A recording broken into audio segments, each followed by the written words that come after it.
महाशिवरात्रि की कथा अलग अलग परंपराओं और क्षेत्रों में अलग अलग है, लेकिन त्योहार से जुड़ी सबसे लोकप्रिय कथाओं में से एक भगवान शिव और देवी पार्वती के विवाह के इर्द गिर्द घूमती है। यहाँ कहानी का एक संक्षिप्त संस्करण है। एक समय की बात है, तारकासुर नाम का एक शक्तिशाली राक्षस था जिसने कठोर तपस्या से अपार शक्ति प्राप्त कर ली थी। वह देवताओं के लिए खतरा बन गया और पृथ्वी और स्वर्ग पर कहर बरपाया। अपने वरदान के कारण वह केवल भगवान शिव से उत्पन्न पुत्र द्वारा ही पराजित हो सकता था। तारकासुर को हराने के लिए देवताओं ने सती के अवतार और हिमालय की बेटी पार्वती से विवाह करने के लिए भगवान शिव से प्रार्थना की।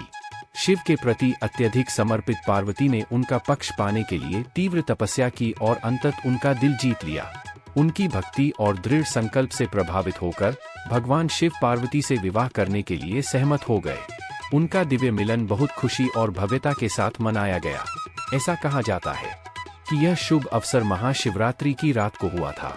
उनकी शादी की रात देवताओं और दिव्य प्राणियों ने नृत्य किया और आनंद मनाया, दिव्य जोड़े को अपना आशीर्वाद दिया। ऐसा माना जाता है कि उनका मिलन ब्रह्मांड में मर्दाना और स्त्री ऊर्जा के बीच सामंजस्यपूर्ण संतुलन का प्रतीक है। इसलिए महाशिवरात्रि न केवल भगवान शिव का बल्कि उनकी दिव्य पत्नी देवी पार्वती का भी उत्सव है।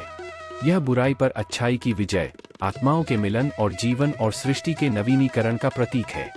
भक्त सुख, समृद्धि और आध्यात्मिक ज्ञान के लिए भगवान शिव और देवी पार्वती का आशीर्वाद पाने के लिए इस शुभ अवसर को उपवास, प्रार्थना और भक्ति के साथ मनाते हैं। भगवान शिव के भक्तों द्वारा महाशिवरात्रि को बहुत श्रद्धा और भक्ति के साथ मनाया जाता है। यहाँ महाशिवरात्रि मनाने से जुड़ी कुछ सामान्य प्रथाएं और अनुष्ठान बताए गए हैं। उपवास। कई भक्त महाशिवरात्रि पर सख्त उपवास रखते हैं, पूरे दिन भोजन और पानी से परहेज करते हैं या केवल फल और दूध का सेवन करते हैं। ऐसा माना जाता है कि उपवास शरीर और मन को शुद्ध करता है और आध्यात्मिक जागरूकता बढ़ाता है। शिव मंदिरों में जाना। भक्त पूजा अर्चना करने और आशीर्वाद लेने के लिए शिव मंदिरों में जाते हैं। वे शिवलिंग को दूध, शहद, पानी और अन्य पवित्र पदार्थों से स्नान कराने जैसे अनुष्ठान करते हैं।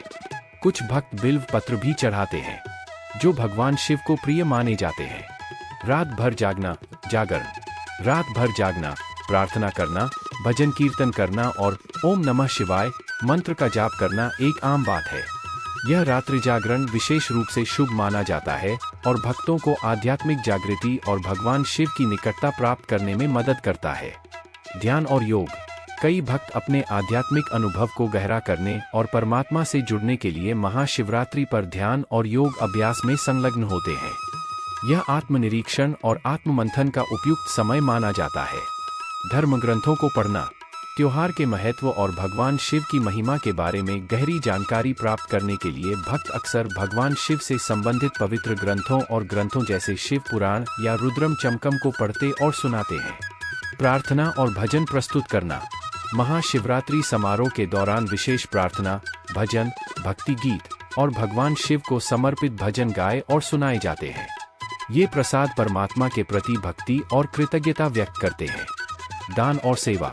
भक्त महाशिवरात्रि पर दान और सेवा के कार्यों में भी संलग्न होते हैं, जैसे गरीबों और जरूरतमंदों को खाना खिलाना या धर्मार्थ कार्यों के लिए दान देना। माना जाता है कि इन कृत्यों से भगवान शिव का पुण्य और आशीर्वाद प्राप्त होता है।